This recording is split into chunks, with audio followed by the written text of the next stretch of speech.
Robinson Crusoe. Chapter 1: My First Sea Journey. Before I begin my story, I would like to tell you a little about myself. I was born in the year 1632, in the city of York in the north of England. My father was German, but he came to live and work in England. Soon after that, he married my mother, who was English. Her family name was Robinson, so, when I was born, they called me Robinson, after her. My father did well in his business and I went to a good school. He wanted me to get a good job and live a quiet, comfortable life. I want to be a sailor and go to sea, I told my mother and father. They were very unhappy about this. "Please, don't go," my father said. "You won't be happy, you know.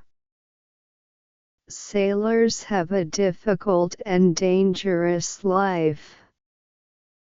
And because I loved him, and he was unhappy, I tried to forget about the sea. But I couldn't forget, and about a year later, I saw a friend in town.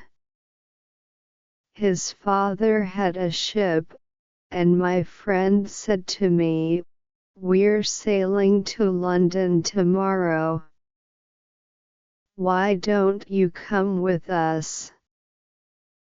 And so, on September 1st, 1651, I went to Hull, and the next day we sailed for London. But, a few days later, there was a strong wind. The sea was rough and dangerous, and the ship went up and down, up and down. I was very ill, and very afraid. "Oh, I don't want to die," I cried. "If I live, I'll go home and never go to sea again." The next day the wind dropped, and the sea was quiet and beautiful again. "Well, Bob," my friend laughed. "How do you feel now? The wind wasn't too bad." "What?" I cried. "It was terrible storm." "Oh, that wasn't a storm," my friend answered. "Just a little wind. Forget it. Come and have a drink." After a few drinks with my friend, I felt better. I forgot about the danger and decided not to go home. I didn't want my friends and family to laugh at me. I stayed in London for some time, but I still wanted to go to sea. So, when the captain of a ship asked me to go with him to Guinea in Africa, I agreed. And so I went to sea for the second time. It was a good ship and everything went well at first, but I was very ill again. Then, when we were near the Canary Islands, a Turkish pirate ship came after us. They were famous thieves of the sea at that time. There was a long, hard fight, but when it finished, we and the ship were prisoners. The Turkish captain and his men took us to Salih in Morocco. They wanted to sell us as slaves in the markets there. But in the end the Turkish captain decided to keep me for himself, and took me home with him. This was a sudden and terrible change in my life. I was now a slave and this Turkish captain was my master. Chapter 2: Down the Coast of Africa. For 2 long years I lived the life of a slave. I worked in escape, but it was never possible. I thought about it day and night. My master liked to go fishing in a little boat, and he always took me with him. A man called Molly, and a young boy also went with us. One day my master said to us, "Some of my friends want to go fishing tomorrow. Get the boat ready." So we put a lot of food and drink on the boat, and the next morning, we waited for my master and his friends. But when my master arrived, he was alone. "My friends don't want to go fishing today," he said to me. "But you go with Molly and the boy, and catch some fish for our supper tonight." "Yes, master," I answered quietly, but inside I was excited. "Perhaps now I can escape," I said to myself. My master went back to his friends and we took the boat out to sea. For a time we fished quietly, and then I moved carefully behind Molly and knocked him into the water. "Swim!" I cried. "Swim to the shore." My master liked to shoot seabirds, and so there were guns on the boat. Quickly, I took one of these guns. Molly was swimming after the boat and I shouted to him, "Go back to the shore. You can swim there, it's not too far. I won't hurt you, but if you come near the boat, I'll shoot you through the head." So Molly turned, and swam back to the shore as quickly as he could. Then I said to the boy, "Suri, if you help me, I'll be a good friend to you. If you don't help me, I'll push you into the sea too." But Worry was happy to help me. "I'll go all over the world with you," he cried. I wanted to sail to the Canary Islands, but I was afraid to go too far from the shore. It was only a small boat. And so we sailed on south for some days. We had very little water, and it was dangerous country here, with many wild animals.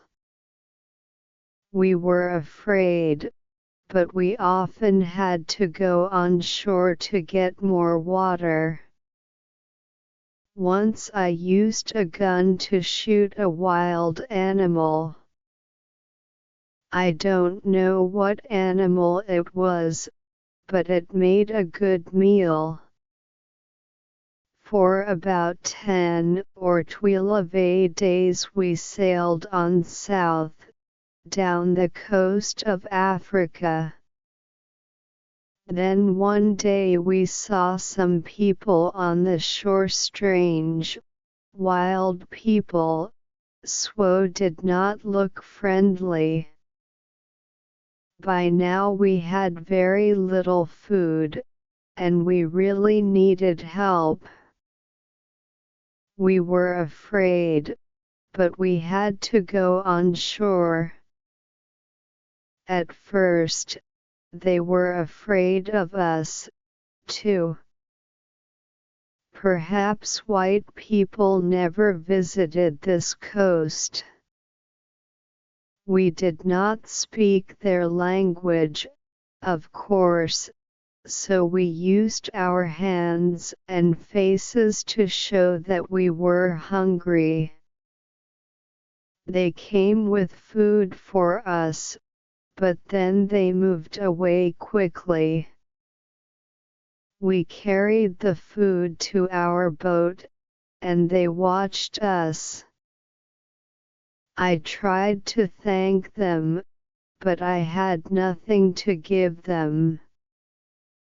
Just then 2 big wild cats came down to the shore from the mountains. I think they were leopards. The people were afraid of these wild cats, and the women cried out.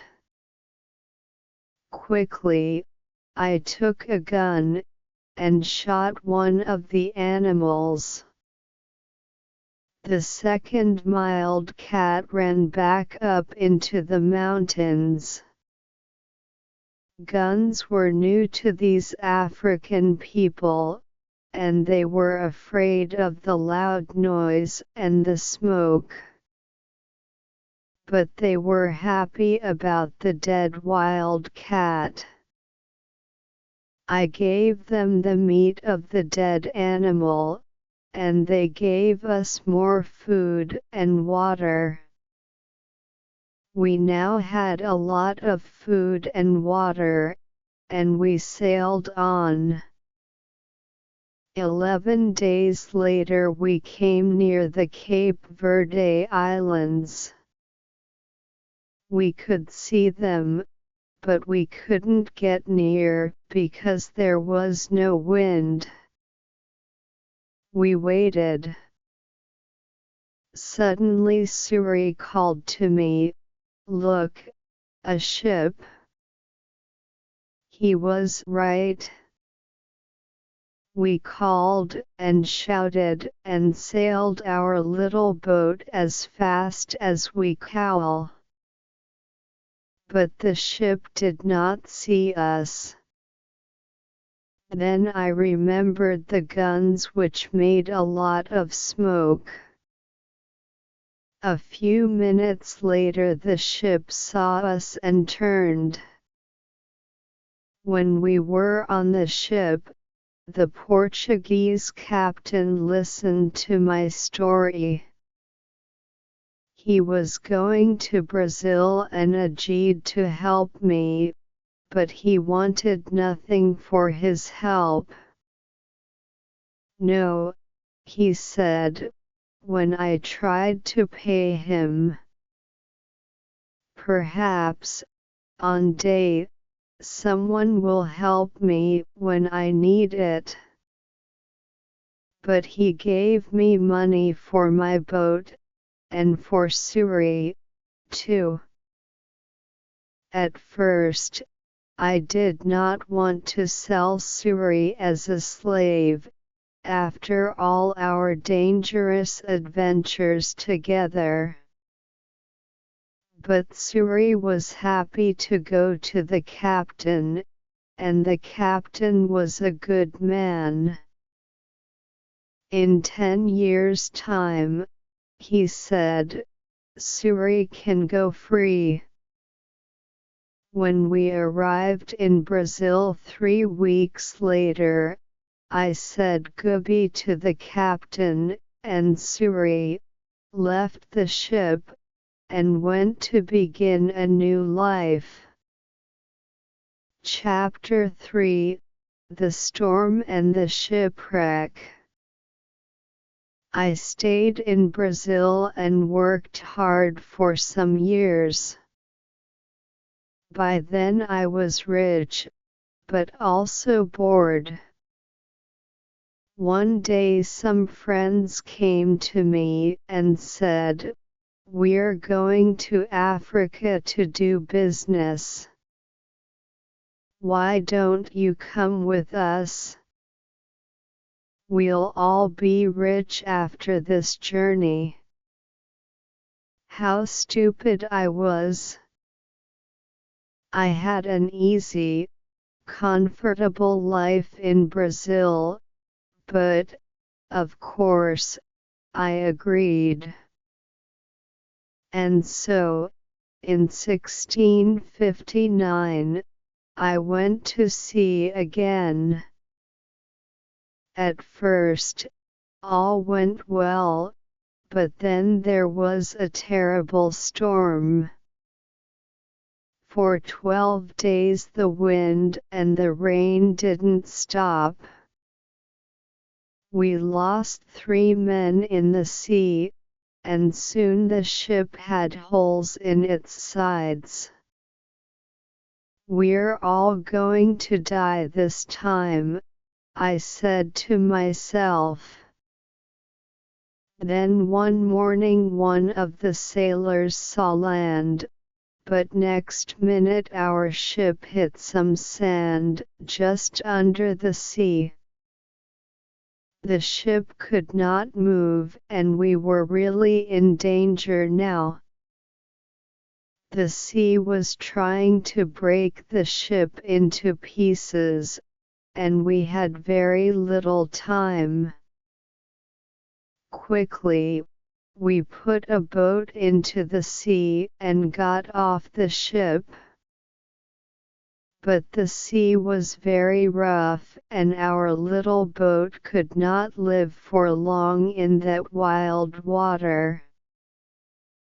Half an hour later the angry sea turned our boat over and we were all in the water. I looked round for my friends, but I could see nobody. I was alone. That day I was lucky, and the sea carried me to the shore. I could not see the land, only mountains of water all around me. Then, suddenly, I felt the ground under my feet. Another mountain of water came, pushed me up the beach, and I fell on the wet sand. At first I was very thankful to be alive. Slowly, I got to my feet and went higher up the shore. From there, I looked out to sea. I could see our ship, but it was wrecked and there was nobody near it. There was nobody in the water. All my friends were dead. I was alive, but in a strange wild country, with no food, no water, and no gun. It was dark now, and I was tired. I was afraid to sleep on the shore. Perhaps there were wild animals there. So I went up into a tree and I stayed there all night. Chapter 4: A New Life on an Island. When day came, the sea was quiet again. I looked for our ship and, to my surprise, it was still there and still in one piece. I think I can swim to it, I said to myself. So I walked down to the sea, and before long, I was at the ship and swimming round it. But how could I get onto it? In the end, I got in through a hole in the side, but it wasn't easy. There was a lot of water in the ship, but the sand under the sea was still holding the ship in one place. The back of the ship was out of the water, and I was very thankful for this, because all the ship's food was there. I was very hungry, so I began to take some of it back to the shore with me. But how could I get it there? I looked around the ship, and after a few minutes, I found some long pieces of wood.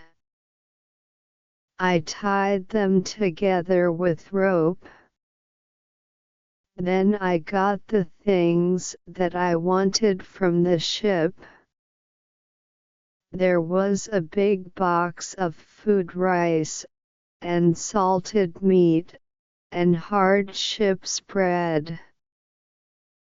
I also took many strong knives and other tools, the ship's sails and ropes, paper, pens, books, and 7 guns. Now I needed a little sail from the ship, and then I was ready. Slowly and carefully, I went back to the shore. It was difficult to stop my things from falling into the sea, but in the end I got everything onto the shore. Now I needed somewhere to keep my things. There were some hills around me, so I decided to build myself a little house on one of them. I walked to the top of the highest hill and looked down. I was very unhappy, because I saw then that I was on an island. There were 2 smaller islands a few miles away, and after that, only the sea. Just the sea, for mile after mile after mile. After a time, I found a little cave in the side of a hill. In front of it, there was a good place to make a home. So, I used the ship's sails, rope, and pieces of wood, and after a lot of hard work I had a very fine tent. The cave at the back of my tent was a good place to keep my food, and so I called it my kitchen. That night, I went to sleep in my new home. The next day I thought about the possible dangers on the island. Were there wild animals, and perhaps wild people too, on my island? I didn't know, but was very afraid. So I decided to build a very strong fence. I cut down young trees and put them in the ground, in a half circle around the front of my tent. I used many of the ship's ropes too, and in the end my fence was as strong as a stone wall. Nobody could get over it, through it, or round it. Marking tents and building fences is hard work. I needed many tools to help me. So I decided to back to the ship again, and get some more things. I went back 12 times, but soon after my 12th visit there was another terrible storm. The next morning, when I looked out to sea, there was no ship. When I saw that, I was very unhappy. Why am I alive, and why are all my friends dead? I asked myself. What will happen to me now, alone on this island without friends? How can I ever escape from it? Then I told myself that I was lucky to be alive, lucky to have food and tools, lucky to be young and strong. But I knew that my island was somewhere off the coast of South America. Ships did not often come down this coast, and I said to myself, I'm going to be on this island for a long time. So, on a long piece of wood, I cut these words. I came here on September 30th, 1659. After that, I decided to make a cut for each day. Chapter 5: Learning to Live Alone. I still needed a lot of things. Well, I said, I'm going to have to make them. So, every day, I worked. First of all, I wanted to make my cave bigger. I carried out stone from the cave, and after many days' hard work I had a large cave in the side of the hill. Then I needed a table and a chair, and that was my next job. I had to work on them for a long time. I also wanted to make places to put all my food, and all my tools and guns. But every time I wanted a piece of wood, I had to cut down a tree. It was long, slow, difficult work, and during the next months I learned to be very clever with my tools. There was no hurry, I had all the time in the world. I also went out every day, and I always had my gun with me. Sometimes I killed a wild animal, and then I had meat to eat. But when it got dark, I had to go to bed because I had no light. I couldn't read or write because I couldn't see. For a long time, I didn't know what to do. But in YE I learned how to use the fat of dead animals to make a light. The weather on my island was usually very hot, and there were often storms and heavy rain. The next June, it rained all the time, and I couldn't go out very often. I was also ill for some weeks, but slowly, I got better. When I was stronger, I began to go out again.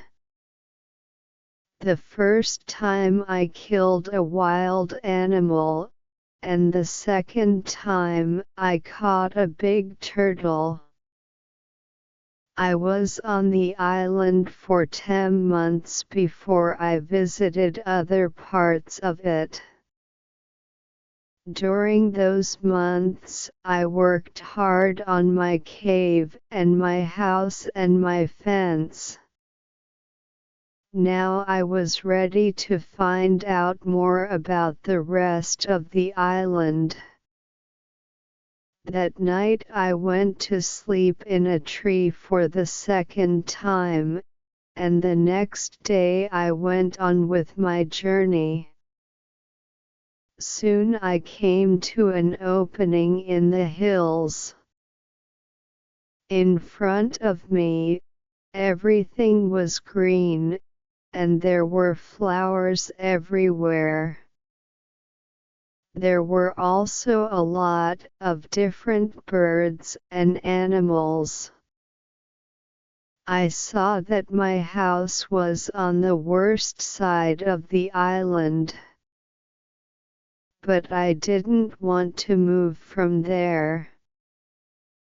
It was my home now. I stayed away for 3 days, and then I came home. But I often went back to the other, greener side of the island. And so my life went on. Every month I learned to do or to make something new. But I had troubles and accidents too. Once there was a terrible storm with very heavy rain. The roof of my cave fell in, and nearly killed me. I had to build it up again with many pieces of wood. I had a lot of food now. I cooked it over a fire or dried it in the sun. So I always had meat during the rainy months when I could not go out with a gun. I learned to make pots to keep my food in. But I wanted very much to make a harder, stronger pot, a pot that would not break in a fire. I tried many times, but I could not do it. Then one day I was lucky. I made some new pots and put them in a very hot fire. They changed color, but did not break. I left them there for many hours, and when they were cold again, I found that they were hard and strong. That night I was very happy. I had hot water for the first time on the island. By then, I also had my own bread. That was luck, too. One day I found a little bag. We used it on the ship to keep the chickens' food in. There was still some of the food in the bag, and I dropped some of it onto the ground. A month later I saw something bright green there, and after 6 months I had a very small field of corn. I was very excited. Perhaps now I could make my own bread. It was easy to say but not so easy to do. It is a lot of work to make bread from corn. Many people eat bread, but how many people can take corn from a field and make bread out of it without help? I had to learn and to make many new things, and it was a year before I cooked and ate my first bread. During all this time I never stopped thinking about escape. When I traveled across to the other side of the island, I could see the other islands, and I said to myself, perhaps I can get there with a boat. Perhaps I can get back to England one day. So I decided to make myself a boat. I cut down a big tree, and then began to make a long hole in it. It was hard work, but about 6 months later, I had a very fine canoe. Next, I had to get it down to the sea. How stupid I was! Why didn't I think before I began work? Of course, the canoe was too heavy. I couldn't move it. I pulled and pushed and tried everything, but it didn't move. I was very unhappy for a long time after that. That happened in my 4th year on the island. In my 6th year, I did make myself a smaller canoe, but I did not try to escape in it. The boat was too small for a long journey, and I did not want to die at sea. The island was my home now, not prison, and I was just happy to be alive. A year or 2 later, I made myself a second canoe on the other side of the island. I also built myself a second house there, and so I had 2 homes. My life was still busy from morning to night. There were always things to do or to make. I learned to make new clothes for myself from the skins of dead animals. They looked very strange, it is true, but they kept me dry in the rain.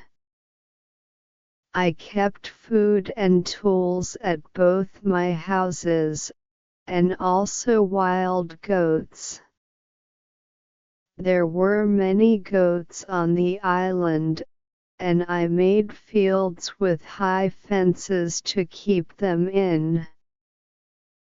They learned to take food from me, and soon I had goat's milk to drink every day. I also worked hard in my cornfields. And so many years went by. Chapter 6: A Footprint. Then, one year, something strange and terrible happened. I often walked along the shore, and one day I saw something in the sand. I went over to look at it more carefully, and stopped in sudden surprise. It was a footprint, the footprint of a man. Who could this be? Afraid, I looked around me. I listened. I waited. Nothing. I was more and more afraid. Perhaps this man was one of those wild people who killed and ate other men. I looked everywhere, but there was nobody, and no other footprint. I turned and hurried home. There's someone on my island, I said to myself. Perhaps he knows about me. Perhaps he's watching me now from behind a tree. Perhaps he wants to kill me. That night I couldn't sleep. The next day I got all my guns ready, and I put more wood and young trees around my house. Nobody could see me now.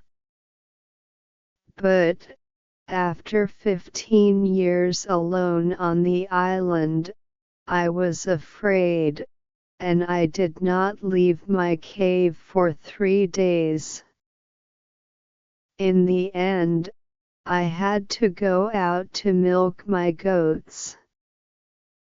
But for 2 years I was afraid. I stayed near my home and I never used my guns because I didn't want to make a noise. I could not forget the footprint, but I heard nothing more, and slowly I began to feel happier. One day, a year later, I was over on the west side of the island. From there I could see the other islands, and I could also see a boat, far out sea. If you have a boat, I thought, it's easy to sail across to this island. Perhaps that explains the footprint. It was a visitor from one of the other islands. I began to move more freely around the island again, and built myself a third house. It was a very secret place in a cave. No wild man will ever find that, I said to myself. Then one year something happened which I can never forget. I was again on the west side of the island and was walking along the shore. Suddenly, I saw something which made me feel ill. There were heads, arms, feet, and other pieces of men's bodies everywhere. For a minute, I couldn't think, and then I understood. Sometimes there were ficts between the wild men on the other islands. Then they came here to my island with their prisoners, to kill them, cook them, and eat them. Slowly, I went home, but I was very angry. How could men do this? For many months I watched carefully for the smoke from fires, but I didn't see anything. Somehow the wild men came and went, and I never saw them. I was angry and afraid. I meant to shoot them all, but there were many of them and only one of me. Perhaps I can shoot 2 or 3, I said to myself, but then they will kill and eat me. Then, one morning in my 23rd year on the island, I was out in my fields and I saw the smoke from a fire. Quickly, I went up the hill to watch. There were 9 men around the fire, and they were cooking their terrible food. Then these wild men danced round the fire, singing and shouting. This went on for about 2 hours, and then they got into their boats and sailed away. The next time they come, I'm going to kill them, I said angrily. Chapter 7, Men Friday. For 2 years I never went anywhere without my gun. I felt lonely and afraid, and had many sleepless nights. One night there was a very bad storm, and I thought I reared the sound of guns out at sea. The next morning I looked out, and saw a ship. It was lying on its side not far from the shore. Quickly, I put my little boat in the water and sailed out to it. There were 2 dead men on the ship, but no one alive. The bodies of the other sailors were lost in the sea. I took some clothes and tools, and also a box of Spanish gold and silver money. I was a rich man now, but what use was money to me? I could not buy anything with it. I wanted people, a friend, somebody to talk to, somebody who could help me escape from my island. One morning I woke up of the prisoners of the wild men. I said to myself, he'll be happy to be alive and perhaps he'll help me to escape. I watched day and night, but for a year and a half there were no boats. Then one day 5 boats came. There were about 30 men and they had 2 prisoners. They made their fire on the sand and danced round it. Then they killed one of the prisoners and began to cook their terrible meal. The second prisoner waited under the trees, with 2 men to watch him. Suddenly, the prisoner turned and ran. The 2 men ran after him, but the other wild men were busy round the fire and did not see what was happening.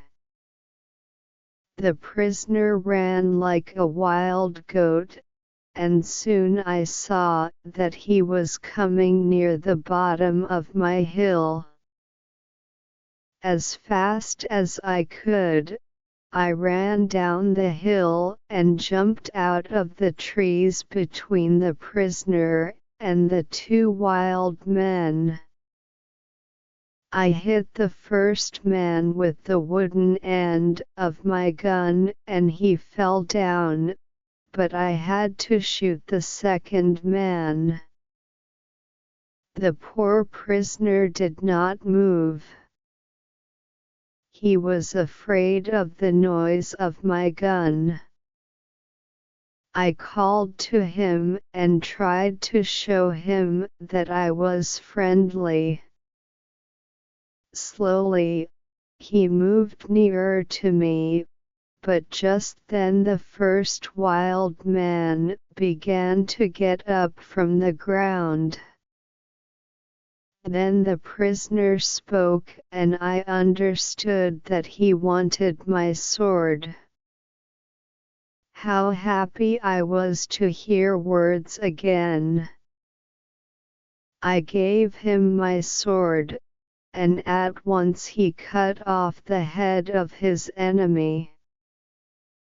Hurriedly, we hid the dead bodies under some leaves, and then left quickly. I took my prisoner to my secret cave on the other side of the island and gave him food and drink. After that, he went to sleep. He was a fine young man, about 25 years old, tall and well-built, with a kind face and a nice smile.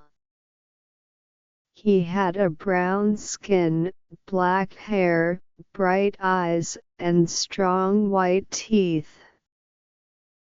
I decided to give him the name of Man Friday, because I first saw him on a Friday. When he woke up in the morning, he ran out to me. I was milking, he ran out to me. I was milking my goats in the field, and he got down on the ground and put his head near my foot. I understood that he was thanking me, and I tried to show him that I was his friend.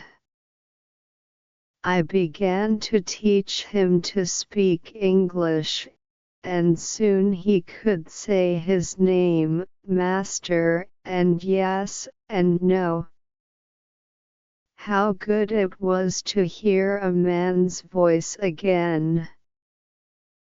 Later that day we went back to my first house. We went carefully along the beach, but there were no boats and no wild men. Just blood and bones all over the sand. I felt ill, but Friday wanted to eat the pieces of men's bodies which were still on the ground. I showed him that this was terrible for me, and he understood. When we got to my house, I gave Man Friday some trousers, and I made him a coat and a hat. He liked his wool clothes very much. Then I made him a little tent to sleep in, but for a few weeks I always took my gun to bed with me. Perhaps Friday was still a wild man and would try to kill me in the night. At first, Friday was very afraid of my gun. Sometimes he talked to it, and asked it not to kill him. Friday was a quick learner and his English got better day by day. He helped me with the goats and with the work in the cornfields, and soon we were good friends. I enjoyed teaching him and, most of all, having a friend to talk to.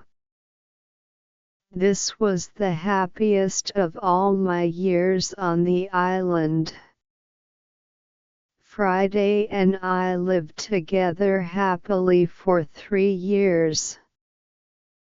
I told him the story of my adventures and about life in England, and he told me about his country and his people.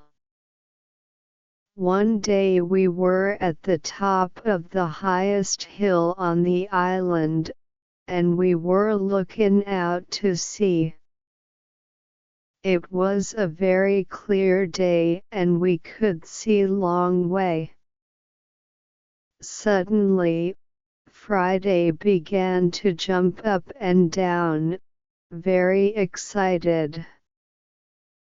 "What's the matter?" I said. "Look, master, look!" Friday cried. "I can see my country. Look over there." I looked, and there to the northwest, between the sea and the sky, was a long thin piece of land. I learned later that it was the island of Trinidad, and that my island was in the mouth of the river Orinoco on the north coast of South America. I began to think again about escape. Perhaps Friday wanted to go home too. Perhaps together we could get to his country. But what then? Would Friday still be my friend, or would his people kill me and eat me? I took Friday to the other side of the island and showed him my big canoe. It still lay under the trees. It was very old now, and there were holes in the wood. "Could a boat like this sail to your country, Friday?" I asked him. "Oh yes," he answered. "A boat like this can carry a lot of food and drink." "Then we'll make another canoe like it, and you can go home in it," I said. But Friday looked very unhappy. "Why are you angry with me?" he asked. "What have I done? Why do you want to send me home?" "But I thought you wanted to go home," I said. "Yes. but you must come with me. Kill me if you want, but don't send me away from you." Then I saw that Friday was a true friend, and so I agreed to go with him. We began work on the canoe at once. Friday chose the tree himself. He understood wood better than I did, and we cut it down. We worked hard, and in a month the boat was finished. 2 weeks later it was in the sea, and we began to get ready for our long journey. Chapter 8: Escape from the Island. I was now in my 27th year on the island, and I did not want to be there for another year. We worked hard to get the corn in, and to make a lot of bread. We had dried fruit and salted meat, and big pots to keep water in. One evening Friday went out to look for a turtle for meat and eggs. But in less than an hour he was back, and he looked very afraid. "Master! Master!" he cried. "There's a great ship near the island, and men are coming to the shore in a boat." I jumped up and ran with him down to the shore. To my great surprise, I saw that it was an English ship. But why was it here? English ships never came this way. Perhaps they were pirates. "Don't let them see you, Friday," I called. "We'll hide in the trees and watch." There were 11 men in the boat, but 3 of them were prisoners. Their arms were tied with rope, but their legs were free and they could walk. The other sailors pushed the 3 prisoners up the beach, laughing and shouting, and hitting them. Then some of them Saturday down on the sand and began to drink. Others walked away to look at the island, and 2 men stood to watch the boat. The 3 prisoners walked slowly along the beach and Saturday down under a tree, not far from us. They looked very unhappy. Very quietly, I came up behind them through the trees, and called out to them in English. "Don't be afraid," I said. "I'm an Englishman. Perhaps I can help you." The 3 men turned and looked at me. They did not answer at once, they were too surprised.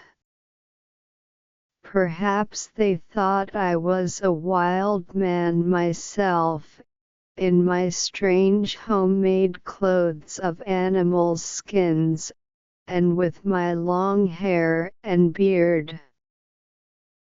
Then the oldest spoke. "I am the captain of that ship," he said, "and these 2 men are my first and second officers. Last night there was a mutiny, and seamen took the ship from me.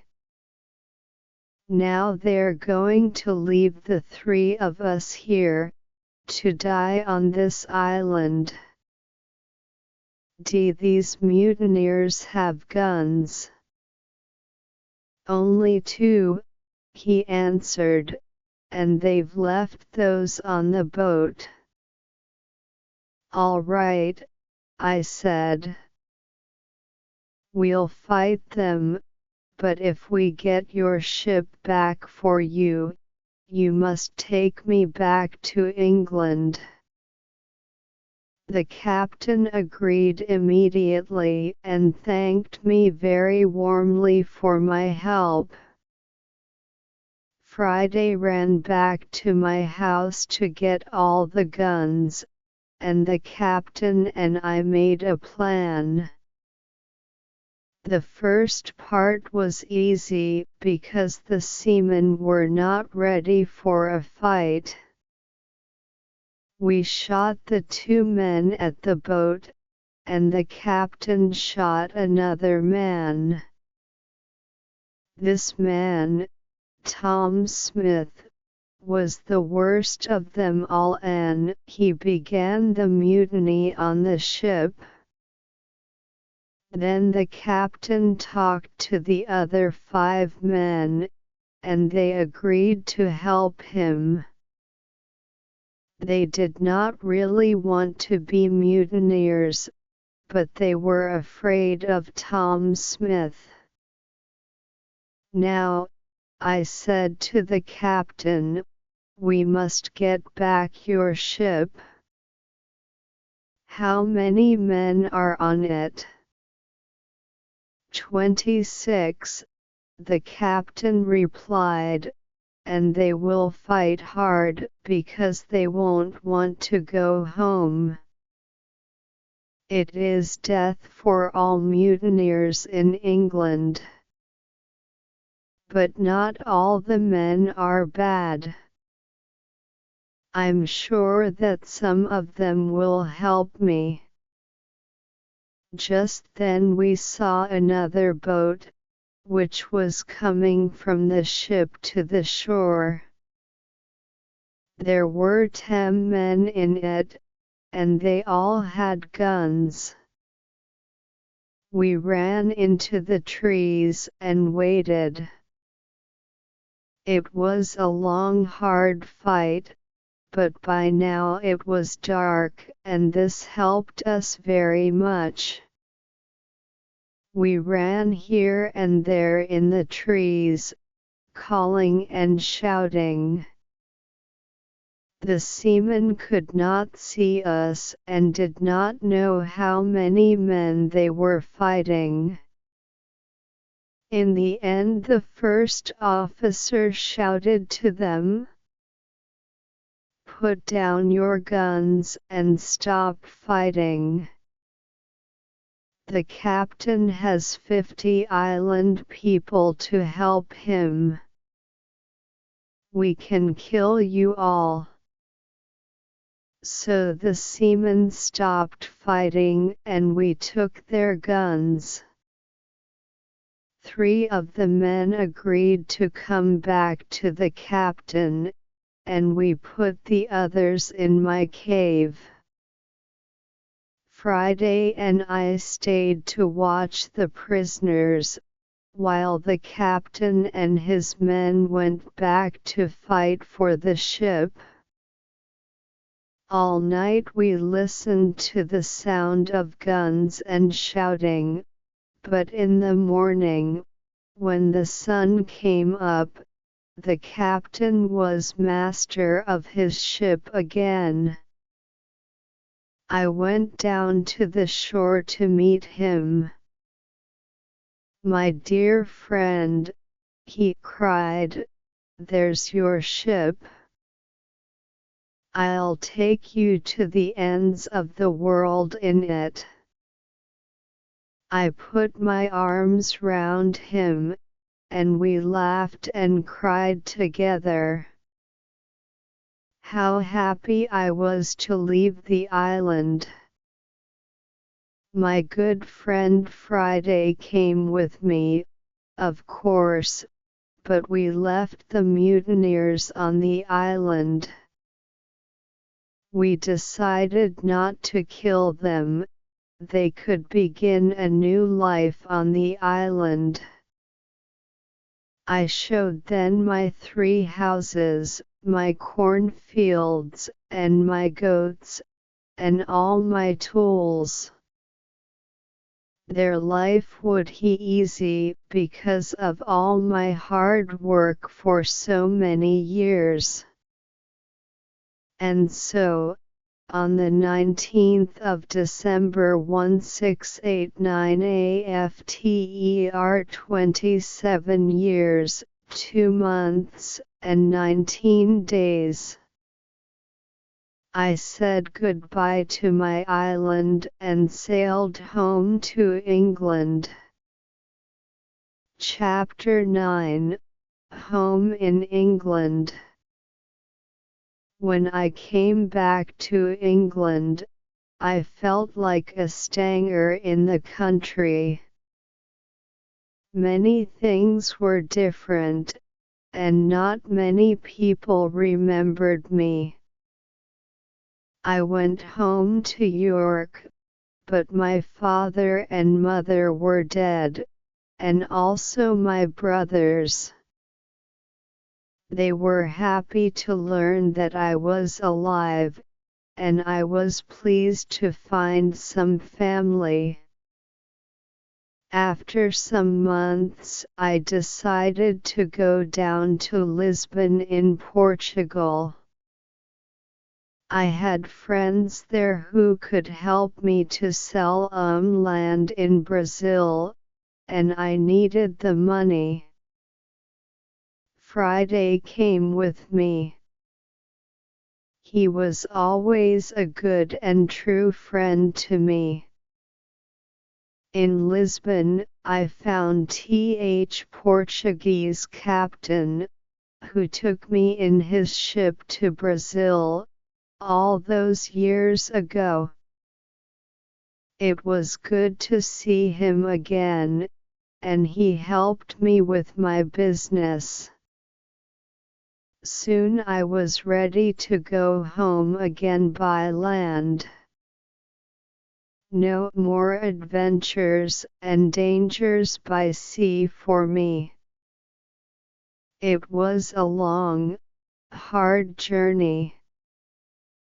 We had to cross the mountains between Spain and France in winter, and the snow was deep.